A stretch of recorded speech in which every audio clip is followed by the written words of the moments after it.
সুপ্রভাত। আজ ৪ঠা জানুয়ারি। আজকের দিনের প্রধান চিন্তা হোক আমাদের জীবনকে এমন নিয়ন্ত্রিত করিতে হইবে যেন আমরা শ্রী ভগবানের সান্নিধ্যে বাস করিতে পারি।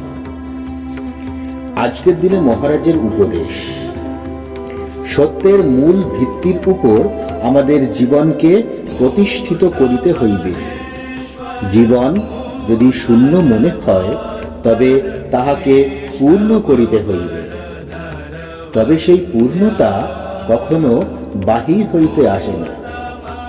যতই আমরা সংসার লইয়া বিব্রত ততই আমরা বদ্ধ হইয়া পড়ি এবং খুব সহজেই তখন আমাদের পতন ঘটিবে।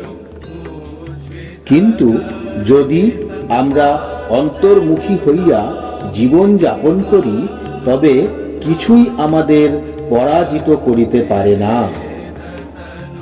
সুতরাং এই বাহিরের জাগতিক বন্ধনে আবদ্ধ হওয়া আমাদের পক্ষে কখনো সমুচিত নয়। আজকের দিনে প্রার্থনা করা যেতে পারে, হে প্রভু, আমার সকল চিন্তা সকল প্রার্থনা তোমার প্রতি ঊর্ধ্বগতি হোক।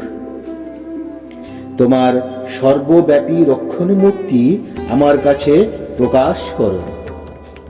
তুমি সকল আশীর্বাদের মূর্ত প্রতীক। আমার জীবনকে তুমি পবিত্রতা ও শান্তিতে পূর্ণ করো। এই জীবন সফল এবং সর্বতোভাবে তোমার সেবায় নিবেদিত হোক। আমি যেন কখনো তোমাকে না ভুলিয়া যাই অথবা তোমার প্রতি বিমুখ না হই।